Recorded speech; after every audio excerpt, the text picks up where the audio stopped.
Think about it. In most big events, it's the little things that can make or break them. In 1986, the Space Shuttle Challenger was lost due to a cheap O-ring that probably cost less than a few dollars. 7 lives and hundreds of millions of dollars were lost because of this. Consider, it is often mentioned that a blood clot, sometimes so small that you need a microscope to see it, can kill someone. Blood flow to a critical part of the brain is blocked, and a life is lost due to a microscopic piece of sticky cells. Be aware that a small patch of ice on the road can cause your vehicle to spin out of control and crash. The wheel spins, you lose control on a sharp turn, and this can lead to death.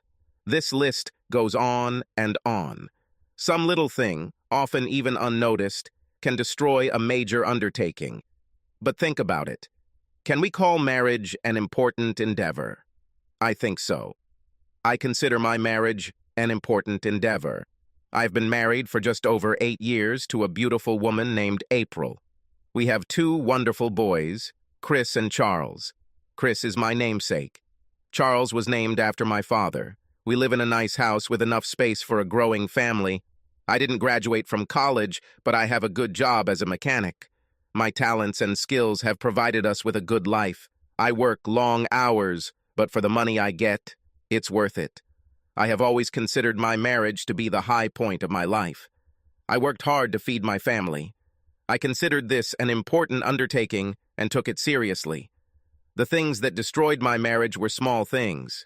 In my case, it was a small blood vessel in my brain that was too close to another vessel, and at some point, the vessel swelled and touched the other. The result was a migraine headache. I had one such moment on that fateful day. The symptoms were as usual. The light was painful, the sounds were increasing, and the smells were terrible. It hit me suddenly and without warning, just a blinding pain that took me by surprise. I immediately realized what it was.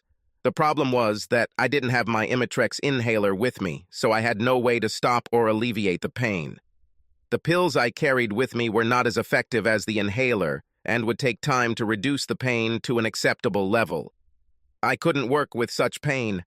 I staggered into my boss's office and told him the bad news. He panicked at my concern, called his secretary Penny and told her, "Take him home. Damn it, and don't let him drive, for God's sake. Go, now!"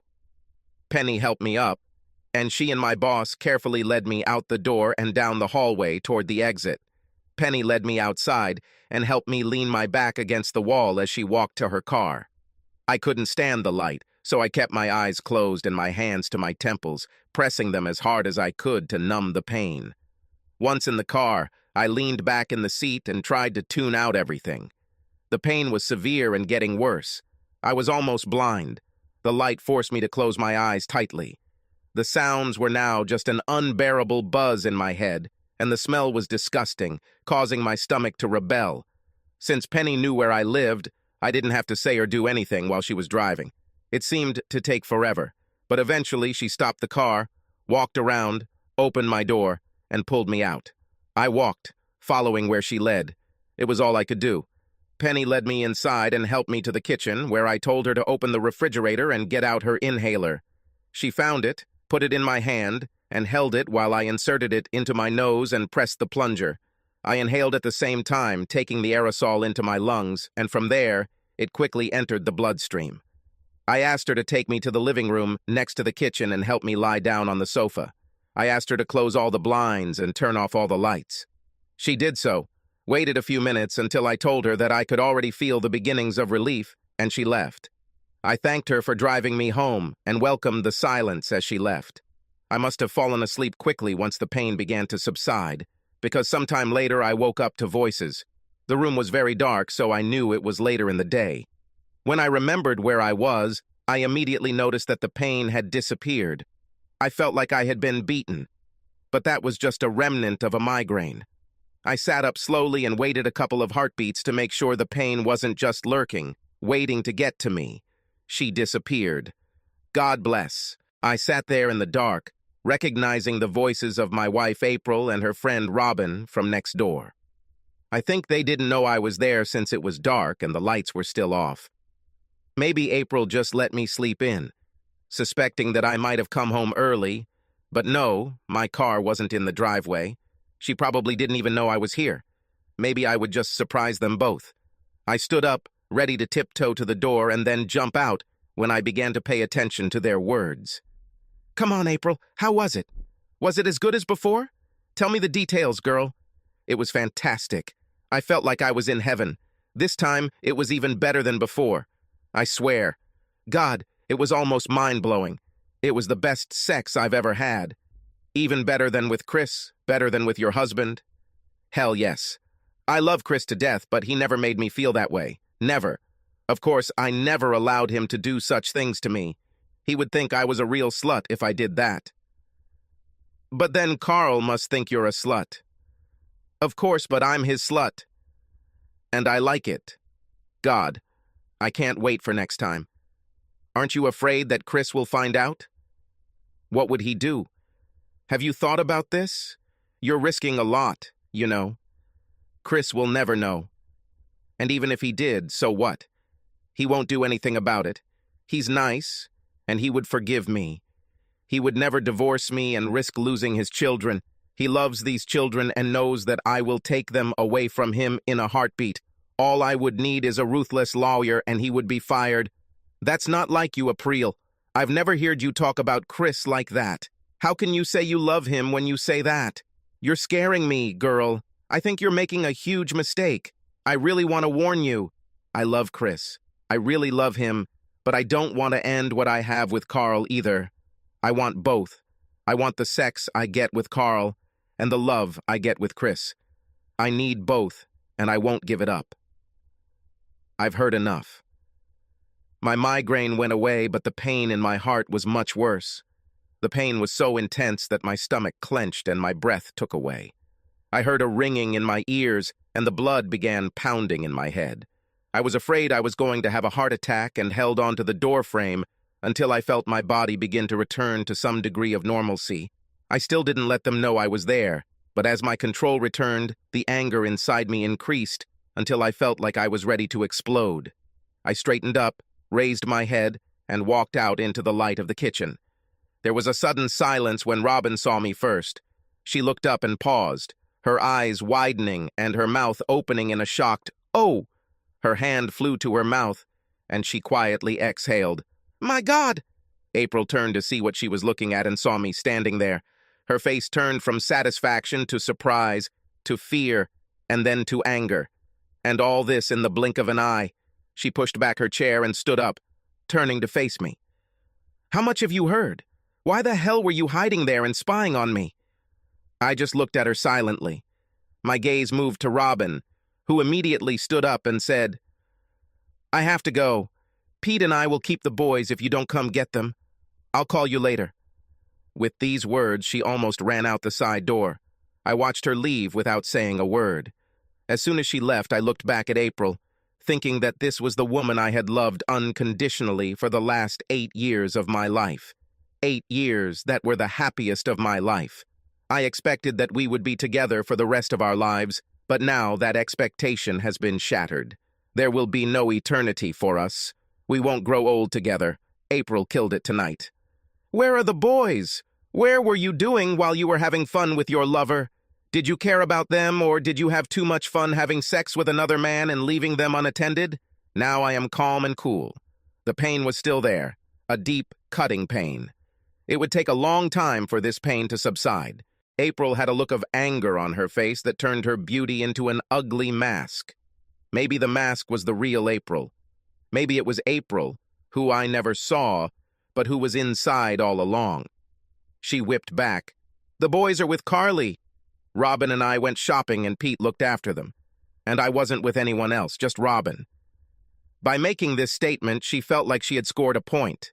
The expression of anger was replaced by an expression of satisfaction. Finally, she realized that I had been at home all this time and asked, "What are you doing at home? Where is your car and why were you sitting there in the dark? Have you been spying on me? Tried to catch me doing something?" I returned home early with a severe migraine. George asked Penny to take me home because I couldn't stand the light. I took my Imitrex and fell asleep. I've been home since then. I felt a quiver in my stomach and an unmistakable urge to vomit overcame me. I stood up and continued on my way, heading to the bathroom. Your voices woke me up, and what I heard made me sick. I need to go to the bathroom, so... With these words, I ran to the bathroom and tried to spit out my stomach through my mouth. It wasn't successful, but my body definitely tried. I sat on the bathroom floor, my face pressed against the cool porcelain as my body slowly relaxed. My stomach finally stopped rebelling and my breathing returned to normal. The sweat dried on my face as the urge to vomit dissipated. I sat there for a few more minutes before getting up, splashing some water on my face and rinsing my mouth. Once the shaking stopped and I felt a little more in control, I returned to the kitchen where April was sitting staring out the window. I'm going to pick up the boys. I'll put them to bed tonight. I walked past her and out the door, heading next door to the Andersons. Pete and Robin Anderson were our neighbors and best friends. We spent many evenings at each other's houses, talking and sharing drinks. Yes, best friends, damn it, I thought bitterly. I wondered what Pete knew. I should have asked. I walked up the steps to their back door, knocked a couple of times and entered. Robin sat in her kitchen with a cup of coffee in front of her and talked to her husband. I think she told him. He looked up as I entered, with a look of pity on his face. Robin just looked scared. I came to pick up the boys. Are they ready to go home? I had already walked past Pete into the living room, where I assumed the boys were playing with Carly, their teenage daughter. I saw them working on a puzzle together while Carly watched them. She smiled at me as I entered the room and stood up. Hello, Mr. Phillips. Have you come for them? When I nodded, she said, I'll get their jackets.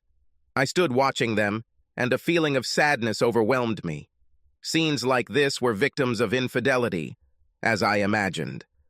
All the little everyday joys that existed in the family were forever changed, crushed by the incomprehensible selfishness of adults. In most cases, their lives will be destroyed beyond repair. This seemed to be one of those times. Thank you, Carly. I'll be in the kitchen when they're ready. I walked back into the kitchen where Petey and Robin were still sitting. I looked at Robin and then at Petey. Did you both know? Did you know she cheated on me, Pete? Was it encouraging to know that you knew when we were together? Did it give you any kind of painful thrill? I was angry and my words were unnecessarily harsh, but I wanted to know. I wanted to know what my dear friends knew. I should have known. Pete looked at Robin, anger clear on his face, before answering me. I didn't know anything, buddy. I swear to you, if I had known, I would have told you right away. I can't believe my wife knew and hid this from me. It was really low. Damn low. You don't deserve this. I won't apologize to my wife, but if you need me, I'm here. Pete glared at his wife with a look of anger on his face. I believed him. He would have told me if he knew. So that was Robin and April's secret. Then I must thank you, Robin. Thank you for letting me become a laughingstock, a cuckold, a weakling, who didn't need to know his wife was having fun with another guy. I hope this makes you feel good knowing what you knew was thinking about me when she told you the details. I turned around when I saw Carly out of the corner of my eye. I quickly put a smile on my face as the boys walked out, each with a cookie in their hand. I prayed that she hadn't heard my last comments, but judging by the look on her face, that wasn't the case. This would be the last time Robin would be with my boys. I will make this my goal. I didn't know how to do it, but I would try. We entered the house through the back door where the boys ran upstairs to their room to get dressed for dinner. I walked through the empty kitchen into the living room where April was sitting. She kept the light on, sitting in the dark, as did I, as I listened to the end of my life. I walked in, turned on the light on the table next to the sofa, and opened the curtains to let in the fading daylight. All I could see was a room filled with shadows, dark corners symbolizing the hidden secrets that my loving wife kept. April looked terrible. Her eyes were red, still shiny from crying. Her face was pale and drawn, her shoulders hunched. All the anger and belligerence had flown away, and she was now the scared woman I expected. However, it was a little late for that, and instead of giving me hope, I felt disgusted. Was she remorseful now? Now she's scared? I couldn't accept such a big change in just 10 minutes. No, this was the first salvo in the battle for supremacy. This was an unfaithful wife who kept secrets and hid her infidelity from me. This face expressed deception and cunning, not regret. I looked at her and asked the first question that came to mind. Who is he? What does he have that I don't? She just looked at me without answering until I was sure she wasn't going to say anything. I was about to turn to leave when she finally spoke. Who he is doesn't matter, and it has nothing to do with you. Chris, I'm so sorry you had to find out this way. I never wanted you to find out. I never meant to hurt. You like this. I'm so sorry you heard what I said to Robin. You have to understand. You must. It's funny. There was no, I'm sorry I did that. It wasn't, I wish this never happened. It wasn't, this will never happen again. Just sorry I got caught and you had to figure it out. I shook my head, sinking into the soft, deep chair she had bought me for our 5th anniversary. I still loved it, but now it was just a chair. Please, you have to let me explain this to you. This doesn't have to be our end. We can continue in the same spirit as before. We can, if you just try to understand. You will do this? She looked at me with a pleading expression that I had seen before when she wanted something that I didn't agree with. Lying, bitch. Can you tell me it's over? Can you promise me that you will never see him or be with him again? You will do this? I kept my voice calm, my body tense, my hands gripping the arms of my chair, squeezing, keeping me under control. April looked at me with wide eyes, tears streaming down her cheeks. She didn't answer me. That was enough for me. She won't stop. I heard her words to Robin. She wanted it both ways, and she wasn't going to let me stand in her way. She wasn't going to give up on him. She wanted me to agree. I think this is your answer. I'll put the boys to bed after dinner, and then we can discuss our options. Tomorrow, I will move my things out of the house. I think I'll stay with my brother at his house. I got up and left the room to go to the kitchen. It's funny how the kitchen becomes the place to go when things get really bad. I wonder why. A strange thought comes to mind when your world is falling apart. It's even weirder to realize that your world is falling apart. April got busy making dinner for us, and I took the boys to the playroom and spent an hour or so with them, just enjoying themselves. We were playing one of their games when April called us over for dinner. We moved with a lot of noise, and I pushed the boys towards the bathroom to wash their hands. Ordinary things, keeping yourself in check for their own sake. Dinner that night was a busy meal. The boys were as boisterous as usual, enjoying each other, the food on their plates, and life in general. Compared to their parents, who sat quietly, each in their own private world, thinking about the consequences and decisions that had to be made. Ah, the joy of growing up and leaving childhood behind. Why do children always want to grow up? They don't know much. They see the freedom that adults have and think that it is unlimited. They see that decisions must be made and see no consequences for making them. They see the independence of adults and associate it with the lack of rules. Adults know better. On the other hand, some don't. Some people see freedom as unlimited, without any consequences for their decisions and without respect for rules. Like April. After dinner, April washed the dishes and cleaned up the kitchen while I took the boys upstairs to bed. We talked and read a couple of stories for an hour until they finally stopped fighting and let me put them down. I walked to the door of their room, dimmed the lights, and watched as they pulled the covers up to their necks and prepared to enter dreamland, where possibilities were endless and new discoveries awaited. My eyes burned and my throat tightened with grief as I looked. This, too, had to end. Downstairs, I sat down in a chair and tried to find something to grab onto. My world seemed to be slipping away, and there was nothing I could do to stop it. I loved April with all my heart, but I couldn't forget the words I heard as I stood there in the dark, listening. Those words, "He never made me feel this way," and "I'm his slut, no." There was no turning back from these words. I felt the love inside me die as I tried to consider all the possibilities. April came in and sat down. "We need to talk." I know you're upset, but you have to understand. What I have with Carl is just sex and the excitement of something new. I know it will pass quickly, but right now I can't stop seeing him. This is what excites me and I can't give it up. But this did not affect my feelings for you. I love you, not him. He's just a distraction, nothing more. This will end soon, and we can go back to the way we were. You just have to let it happen. The words flowed like a river, but I could not understand what she was saying. I can't refuse this? I can't stop seeing him? Should I let this continue? Was she crazy or just delusional? Either way, it had to stop. Now, I see you're the only one who doesn't seem to understand. There are no us. There is no we. There is only you and him. That's all there is now. It's all over between us. Finished. End. This is not negotiable, and I will never accept it. You should know this after being married to me for the last 8 years. You cannot know me enough to believe that I will agree to your affair. But Chris, I love you. You are the only man I have ever loved. I don't like Carl.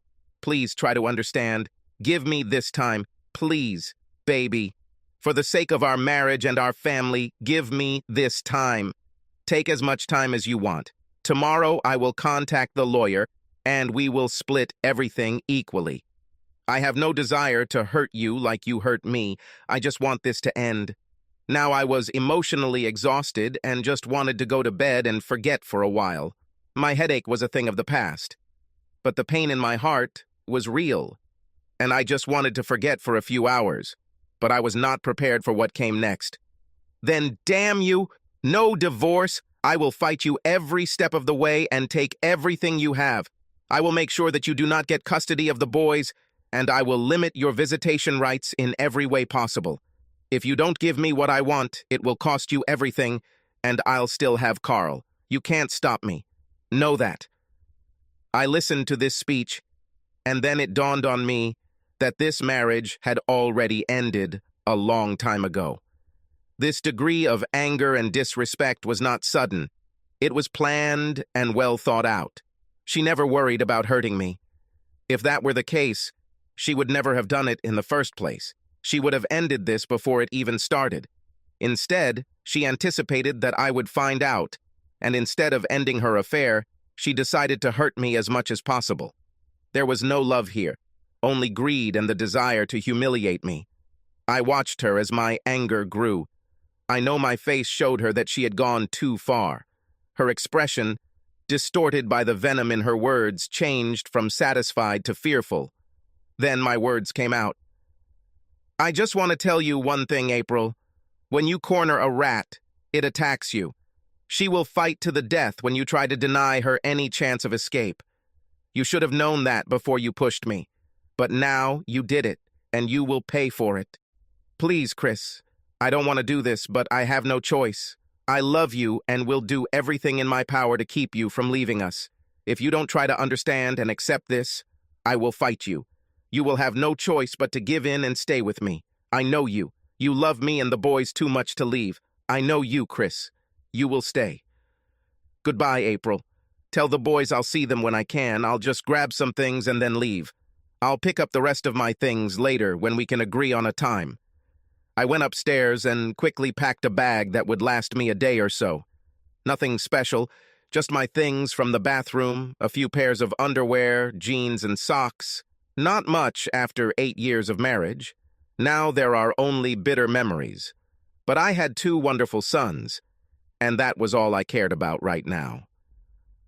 I went downstairs and saw April sitting in the kitchen by the door. Apparently, she was going to try again. Chris, please don't do this. I beg you. No need. Tell me that you will break up with him. You will never see him again. Just tell me this, and maybe we'll have a chance. I can't. I just cannot. Please. I pushed her aside. I felt the urge to hit her as hard as I could, but I knew the anger inside would not be so easy to control, so I restrained myself. I'll come in the evenings after work so the boys won't notice anything right away. I opened the door and went out. The door slammed behind me as I threw my bag in the back seat and climbed into my truck. I reversed out of the garage and drove away. On the way, I took out my cell phone and called Clyde, my brother. He lived about 10 miles from here. He had been living alone since his wife ran away with his boyfriend 2 years ago, and Clyde had no idea where she was. He didn't care anymore, but he was too lazy to do anything about it. They never divorced, but Clyde didn't let that stop him. He was now a real drunk and used to drink with his friends almost every night. He and I talked about it, but Clyde didn't stop. I had to admit that he rarely got drunk. He was just high most of the time. I think he was burying memories. But that was just my opinion. He listened to me and told me to go to his house. He'll be back later. So I drove to his house, took the key from under the flower pot on the porch, and went inside. As always, everything looked perfect. Clyde was anything but a slob. In fact, he was compulsively neat. He's always been like this. It was comforting to see now. Everything was as it had always been. It was just my life that was ruined. I opened the refrigerator, found a few bottles of beer, and made myself comfortable, as he suggested. By the time he returned, I was pleasantly drunk. I went to the store for another beer and continued drinking. When he got home, I just told Clyde that April and I had a fight. To help me, he sat down and started drinking the rest of his beer, just to keep me from going too far. He told me that I was his brother and he would always be there for me. The next morning, I woke up with a bad hangover and a bad headache. It was my own fault that I drank like that.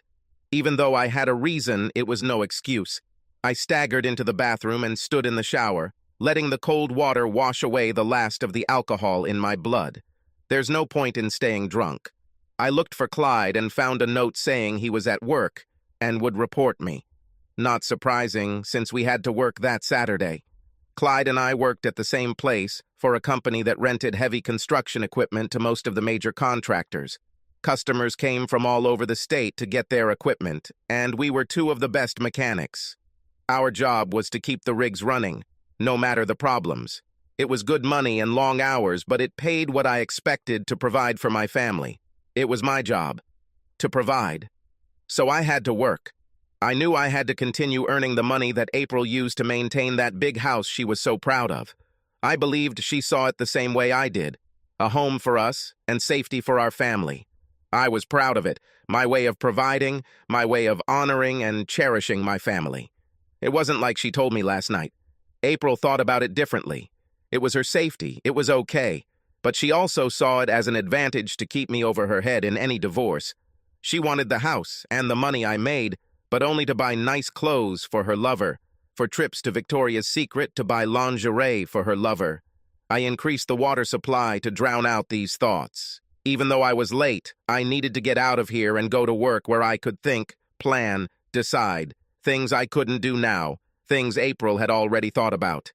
From what she said last night, it was clear that she had planned this in advance, knowing that I would be shocked by her betrayal as soon as I found out. She knew I wouldn't think clearly then, so she planned everything in advance. Amaze me with your divorce strategy, taking everything from me, do so as to hurt children. Make it seem like it was my fault if I didn't approve of my wife having fun with another man. Make me the bad guy. She stacked the deck correctly. She shoved it in my face to force me to let her have sex with another man. She considered herself smart. She had something good, and she wasn't about to lose it because of her jealous husband. I got dressed and grabbed a box of large trash bags. I knew she would leave this morning, take the boys to her mother. I drove up to the house and went inside. I took everything out of my closet and drawers and threw it into trash bags. I took out all the things I might need from the bathroom, put them in a small bag, and carried it and the bags to my truck. I threw everything in the back seat and returned to the house. I wasn't going to leave right now. I will return home after work and spend some time with the children. I had a lot to think about and a lot to decide. One thing was certain. My marriage was over, and I would never touch April again. Never again will she be my wife, my lover, or my confidant. Now she was someone else's lover, not mine. When I thought about it, I couldn't stop the tears from welling up, and I sat down on the floor of what used to be our bedroom and cried. Loss is hard. At work, I threw myself into my work and worked even during my lunch break. I was happy to bury all thoughts of home, wife, and children under the pressure of fuel injectors, timing chains, and fuel pumps. I dealt with broken drive trains and hydraulic lifters, anything that challenged me. I've worked the toughest jobs, without complaint. I was like a man possessed, and was still doing it 10 hours later when Clyde tapped me on the shoulder to take a break. Dude, come on! God, maybe you can take a break? You make us all look like lazy bastards. He stood there and waited for me to stop, with a stunned look on my face. Sorry, little brother. Just working on burying myself in it. I just want to forget. Sorry. I must have looked like I was about to burst into tears when Clyde took me by the elbow and led me off the landing and into the seating area. Clyde and I have been close since our father and mother died in a car accident 10 years ago. Clyde was the best man at my wedding 8 years ago. Clyde was the godfather of my boys, Chris Jr. and Charlie. I sat down and stared at the table, while Clyde brought us both a cup of hot coffee. The coffee was tasteless, but hot. Okay, talk to me. Tell me the whole story and don't leave anything out. Start talking. I started talking and didn't stop for the next 10 minutes. I told Clyde everything. All the shame, humiliation, contempt that April showed me, and I even told him about the threats she made. The ones she planned to use to keep me from doing anything that would ruin her sex fest. She tried to make it impossible for me to do anything to stop her or get back at her without giving up everything. She did it voluntarily, and now she wanted me to accept it. I told Clyde about the look on her face when she humiliated me when she told Robin about the sex, and how wonderful it was. The contempt on her face when she threatened me that she would take everything from me. She made it clear that her lover was too important to her to give up. Clyde was shocked. He knew April well, always thought of her as a good woman and a good mother. His brother never hinted at any problems between them, and he assumed their marriage was strong. Now this has happened. Clyde looked at his brother and saw the pain and suffering he was experiencing.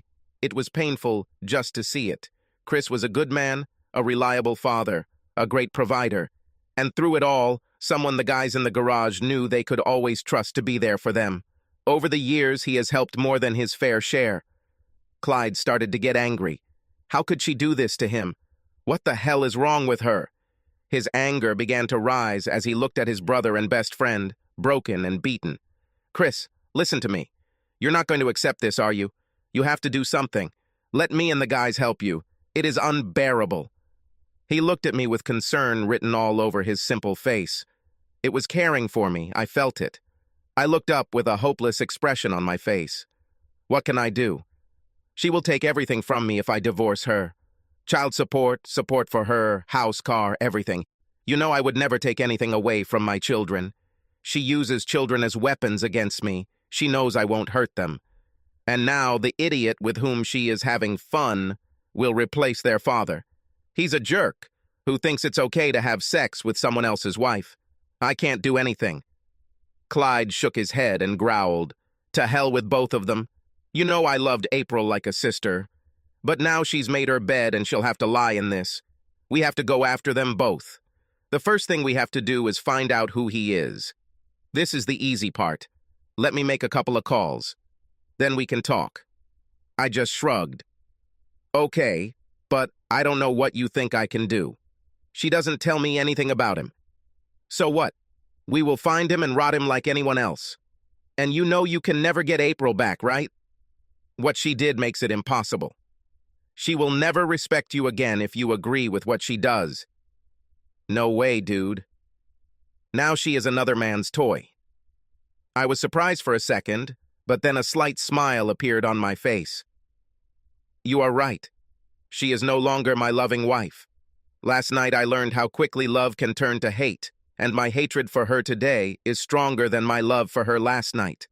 She took it from me and turned it into something that would come back to hurt her. I told her about this. We talked a little more then. Finishing work without any overtime. We went to a small bar not far from work. None of us planned to get drunk. This was a business and plans had to be made. Clyde called a few more people, and we sat down and made a plan. I was amazed at the support I received from my friends. They didn't ask any questions. They just wanted to know how they could help. Together, we came up with a workable plan. At 7 that evening, I pulled into my driveway and walked into my house. Funny, I thought as I entered. This was no longer my home. It was just a home. I walked into the kitchen, took off my jacket, and walked into the living room. There I saw April sitting in her chair, watching Chris and Charlie, our 5-year-old twins, playing a video game. I stood there with that picture forever etched in my mind. I looked at April. She watched me while I looked at the children. There was a slight smile on her face, a smile that I now understand. This showed her contempt for me and her contempt for this whole family idol. It was all a lie, a huge lie, with her as the liar. Now I could see and understand. I answered her with a contemptuous look, but not a smile. When I turned away, she looked down. I went into the kitchen and looked into the refrigerator. I grabbed what looked like leftover fried chicken and mashed potatoes and put them in the microwave to reheat. I wasn't hungry, but I needed something to do. I had planned to talk to the boys before they went to bed, but Clyde talked me out of it. I had to put it aside for now, but when I talk to them, it will be the first step in the battle that began in April. I would have lost, no doubt, but I would have died fighting. I sat down with my plate and began to eat slowly. Nothing tastes good, but it was necessary to maintain my strength. I needed to collect my thoughts. I had eaten about half of it when April came in and sat down across from me. I glanced at her but returned to my plate and continued to eat methodically, chewing slowly. I said nothing. I had nothing to say to her yet. "Have you calmed down after last night? Now can we talk like civilized adults?" I looked at her in surprise. Civilized adults? How about a cheating slut and her cuckold husband? It was more realistic. Instead, I decided not to say anything. "Aren't you going to talk to me now? Are you going to act childish and keep quiet with me? I thought better of you, Chris. We must think about the children now, so you must remember your place in this house as their father." Am I really their father? Now this makes me wonder. Maybe I should check this with some tests. No more. No anger. Just a simple statement. April's face darkened with anger, and she was about to say something when I simply continued, "Be careful, April. Children will hear you if you start screaming. Do you remember the children? The ones you accused me of forgetting last night when I got angry? Well, now you have to remember. You have to think about what you've done to their world. Not only did you have fun with another guy, you ruined our entire family. Think carefully, April." April stopped, lowered her voice, and hissed, "You didn't seem to think much about what I said last night. I expected you to overcome this and return to your normal life. Nothing will change here at home. I still love you and you are my husband. That hasn't changed. Neither you nor the children will be deprived of a single familiar thing. I keep my activities a secret and only do my business when they are at school and you are at work. You don't have anything to lose as I am always here for you." I didn't answer. I just kept eating, chewing slowly and methodically. I kept a straight face and did not react in any way. My eyes were empty when I looked at her. When I did this, I didn't feel anything inside. Interestingly, my words meant nothing, but my eyes told her everything. It started to slowly sink into April as she sat there. For the first time, I saw a slight shiver of fear run through her body. "What are you going to do? Are you going to make things difficult for me?" "I was hoping that you loved me enough to let me have this time to myself. I told you last night that he didn't take anything from you and that I will always be there for you. Why can't you understand this?" April was now getting emotional while I just stared at her while slowly chewing my food. Finally, I swallowed and said, "I think you should wait to discuss this until the kids go to bed. I listened to you last night when you spoke. I didn't like it, but I listened. Now I will not have this discussion while the children are still awake." April seemed to calm down at this and started smiling again. "Thank you for this. I think you were right about some of what you said, but you hurt me with your words. I'll take the boys upstairs soon and then we can talk." She walked past me, placing her hand on my shoulder. I flinched at her touch and she pulled her hand away. I couldn't suppress the disgust I felt from that simple touch. I was with the kids and tried to be myself. It was hard knowing that everything would change, but I've accepted that April's actions ruined it all for me. Maybe I should just be a good cuckold and accept her terms. Wait until she finishes with another man. After all, didn't she say she still loved me and wanted to stay married to me? But I knew I couldn't do it. Not now. Not ever again. It was after 9 when April walked into the room where I was sitting. She sighed heavily, sank into a chair, and smiled. I put them to bed, and they fell asleep. Now they are almost too big to put to bed. They say they are going to bed, but I know they turn on the light after I leave and read. They are good boys. I looked at her and nodded my head in agreement. They are good children. It's a shame that it will be so hard for them, but I don't know how to relieve them of the pain they have to go through. What do you mean? I thought you realized that there is no need to change anything. Just give me what I want, and then we can go back to being the same family we were. Just be patient. I told you it would all be over soon. You won't lose anything. I love you so much and want to remain your wife. It's just something I have to do. Nothing more. I looked at this woman who had been my wife for the past 8 years. I married her because I couldn't imagine my life without her. We had 2 wonderful children and a good marriage until last night. Now everything had changed, and she couldn't understand why I felt it was necessary.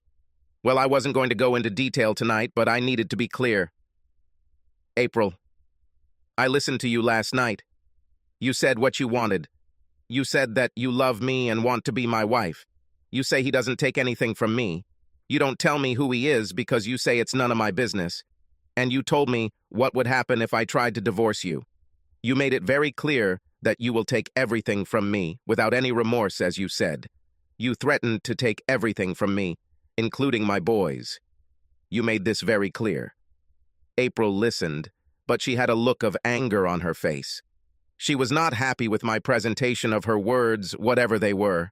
It sounded different coming from me, but she saw the truth in what I said. I see that you don't see it the way I do, Chris.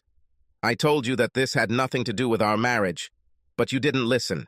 Why can't you believe me when I say I still love you and want our marriage to continue? What I heard from you last night, April, was contempt.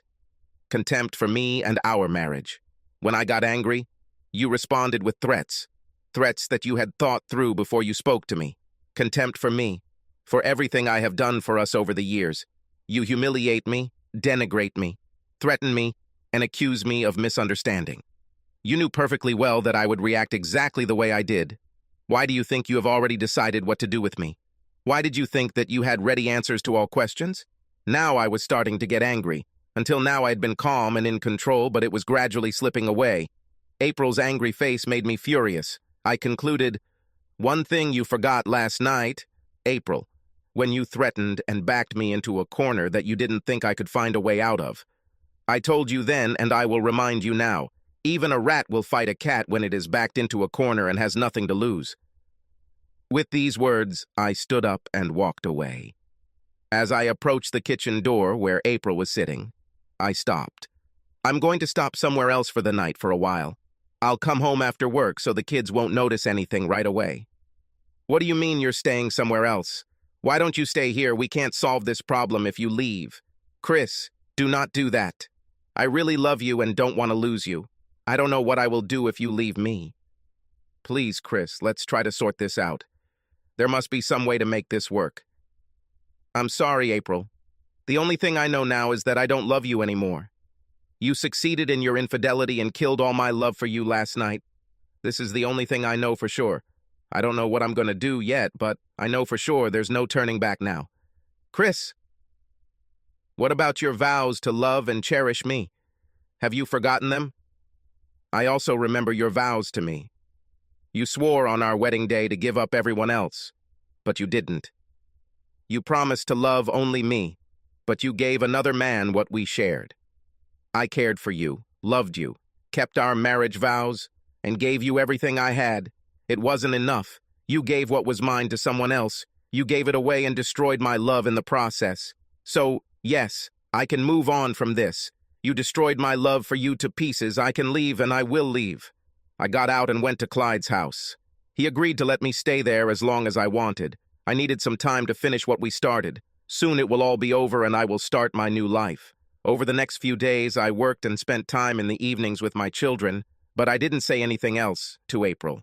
She tried to talk to me several times, but each time I walked away from the conversation. One day she yelled at me, but I just grabbed my keys and left without saying a word. At work, during a break, one of the gang members came by to tell Clyde that everything was ready and they should have something in a few days. All we had to do now was wait. Just be patient. Nothing changed until the next week. Every evening I returned home to an increasingly nervous April. The kids didn't seem to notice anything special, but Charlie asked if I was working hard. When I asked him what he meant, he said he only saw his dad for a short time in the evenings. I assured him that we would figure something out this weekend. Charlie seemed to accept this, and the minor crisis was over. April kept asking me questions, but now I just ignored her and left as soon as she took the kids upstairs to put them to bed. When she came down, I was no longer there. It was the end of the week when Clyde walked into the break room and sat down. He handed me a folder. I looked questioningly at Clyde, but he just shook his head. I opened the folder and read the short report. It was 2 sheets of paper with one name at the top of each page, Carl Cummings. That was his name, and he was a junior attorney in the law office of Lincoln, Rice, and Holmes. He was 24, almost 10 years younger than me, and single. His wife divorced him over 2 years ago, and he must have had money. He lived in a condominium, and April had been there twice this week.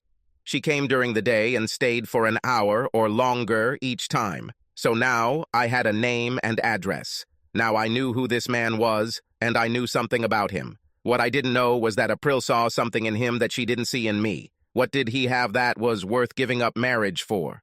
But now it wasn't my problem. This would have been the case if she had come to me earlier and told me about this matter, but not as a fact that I had to accept without question. Okay, so what now? What do I need to do to set this in motion? I looked at Clyde for advice. Clyde seemed to be the one in charge, even though I was the one with the problem. I was lucky to have friends and a brother like Clyde. It seemed like being a good guy and working hard at my job was enough for my true friends, and now I needed them more than ever. Everything is already in motion. The first lesson is due this evening. I'll call you at home when everything is ready. Just make sure you have your cell phone with you. As soon as I call, you can let her know and end this crap. Fine. The knowledge that this would be done did not bring any satisfaction. This was not the way I wanted to do it, but April and her lover had me cornered, and now I was fighting the only way I knew how. I wasn't a lawyer or a doctor or anyone rich enough to come up with a complicated plan. I was a mechanic, someone who worked hard with his hands, someone who did the best he could for his family the only way he knew how. Hard, honest work, pride in his ability to provide for those he loved, and I loved April with all my heart. But my wife was not satisfied with this. Well, so be it. My plan suited my world, and she would see it very soon. I went home as usual and sat with my family at dinner as if nothing had happened. April chatted with the kids, and I answered when they asked me questions and actually initiated some discussions. I was nervous, but I didn't show it. After dinner, I spent time with the kids, actually playing some video games with them and helping them with their homework. Typical husband and father. April finished washing the dishes and came in to look. Tonight, she seemed more relaxed as I looked more like my old self. She was starting to think that everything would be fine. While I was playing video games with my boys, Carl Cummings was just leaving his office building, heading to his car to drive to his apartment on the other side of town. He thought to himself how wild April had been when they met 2 days ago at his apartment. She longed for him. This was the first time she agreed to please him below the belt. When he asked her what the occasion was after they showered, she said her husband found out. He was shocked, but she told him not to worry. Strange, he thought. Knowing that her husband knew what she was doing made her even more of a slut. Best sex for him, so he didn't care. As he passed the alley on the way to the parking lot where he had parked, he felt a jolt and, staggering, began to fall sideways. As he balanced, trying not to fall, someone grabbed his arms and pulled him along. He was dragged along the alley towards the courtyard at the end. He was pressed against the wall of the building and held by 2 men, one on each side. He tried to make out their faces, but they were wearing black ski masks. However, both were big, and he began to be afraid. He didn't have a lot of money on him, and he didn't wear an expensive watch. So what the hell did they need? A third man stood in front of him, also wearing a ski mask and gloves. He put one huge hand under Carl's chin and lifted his face. A rough voice asked, "You know a woman named April Phillips, asshole?" Hearing this name, Carl suddenly felt a chill run down his spine. Oh, shit. Jesus Christ. So that's what it's all about. Her fucking husband? She never told him he was so big. Shit. No, I don't know anyone with that name. He was shaking, but he had to try to deny everything. The big man hit him in the ribs, causing such severe pain that he lost his breath. He saw the stars circling in front of him. The pain was severe and frightened him greatly. I'll ask you again. You know a woman named April Phillips, asshole? The lie didn't work, so Carl didn't deny it anymore. Yes, I know her. Please, God, let me get out of here alive, he thought. You will never see or speak to her again. Do you understand me? The big man was waiting for his answer. I understand you. Okay, maybe it was just a warning. Okay, he could accept that. I want to be sure that you understand this exactly. My friends and I are not sure that a brat like you who seduces other people's wives is very smart. So we're going to make sure you really understand. With these words, they stopped pressing him against the wall. As he tried to regain his balance, the first blow kicked him in the crotch and he doubled over. However, he was not allowed to fall, and the next blow landed in the ribs. He felt a click and realized that the rib was broken. The next blow broke his jaw, and the pain nearly knocked him off his feet. He felt the next few blows between his legs, but after that, fortunately, he lost consciousness. They must have kept hitting him until they finally stopped. They brought him back to consciousness and told him that they wanted him to remember a few words. They repeated this over and over again. He didn't remember anything else until he woke up in the emergency room at Memorial Hospital. His injuries were not life-threatening, but he was admitted to the general care unit at the hospital. He was heavily pumped up on painkillers and in severe pain. He said a little prayer for being alive. They told him that she would probably call him and told him exactly what he should have told her. He clearly remembered the words he had to say to her. I'm so sorry, Mrs. Phillips. It was my mistake, and I regret it. I will never see or speak to you again. I will have no contact with you or your children. I'm sorry I ever met you. Goodbye. Carl leaned back on the bed and waited for her call. He repeated these words over and over in his head so as not to make a mistake. They told him that if anything didn't go the way they wanted, they would know about it, and he would pay double. He repeated them to himself again, just to be sure. He told himself that he would never hit on a married woman again, no matter who she was. My cell phone rang just after 8 p.m. while I was playing with the twins, and I excused myself to take it in the other room. I accepted the call when I saw Clyde's caller ID on the display. I listened to a simple message.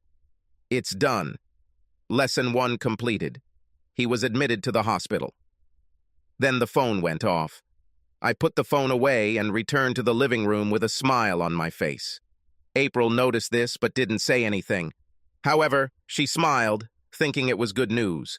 Finally, April took the kids upstairs and looked at me questioningly. I said, I'll be here when you come down. She smiled widely and then stood up to put the children down. I went into the living room, sat in his chair and waited. Now it has begun. Pay. April came in with a coffee pot and 2 cups. I think we could talk a little more. You seem more resigned to the way things are. I am so glad. I was afraid that I would lose you, and it would break my heart. I know you don't believe me, but I love you so much. I can't lose you, not over something like this. It's so trivial compared to what we have. You should know this. I watched her while she spoke. She was still beautiful to me. After all, this was the woman I had loved for so long. I planned to spend the rest of my life with her, growing old together. Plans, dreams, now everything is in dust. Well, let the end begin now. April, I have something to tell you, and I want you to listen to me very carefully. I know your lover's name is Carl Cummings, and he's a junior associate at Lincoln, Rice & Holmes. I know everything about him, and I know that you saw him twice this week. April was surprised and seemed about to say something, but I waved her to shut up. That's the problem. You threatened me with divorce. When I expressed my anger, you threatened to take away everything I have. I remember your words exactly. They are burned into my brain. You said, "I'll take everything you have." You said more, but those were the words I remembered. These were words of contempt that destroyed our marriage. These were the words that should have driven me into that corner where I had no choice but to let you have sex with another man while I stood by and watched. I told you the next night that cornered rats fight back. Now I saw the first signs of fear and pain on her face. She had no idea what was in store for her, but she was smart enough to know that it wouldn't be something she liked. Her shoulders rose and her head ducked in instinctive defense. I know you told Robin that I never made you feel the way you felt with him and that you were his slut. I'm not sorry that this has to end in a way you won't like, but Mr. Cummings has been told in no uncertain terms that his time with you is over. He will never see you again, or have sex with you. Never. He was also instructed that he was never to talk to my boys. He agreed. I watched the shock and disbelief on her face as I continued. I will file for divorce, but there will be no alimony for you. I am filing on the grounds of infidelity. There will be child support. My sons will want for nothing. As long as you take care of them, I will make sure you have the means. However, you will have to work if you want something for yourself. I will fill out all the documents, and you will be served. April stood up, anger burning on her face. You're crazy if you think I'll agree to this. And I'll take you to the cleaners, just like I told you. Just wait and see. April was scared, but still belligerent. She was going to bluff until the end, just like she had planned. Why don't you call your Mr. Cummings right now? Let's see what he says. Oh, wait. I think you might have to call the hospital.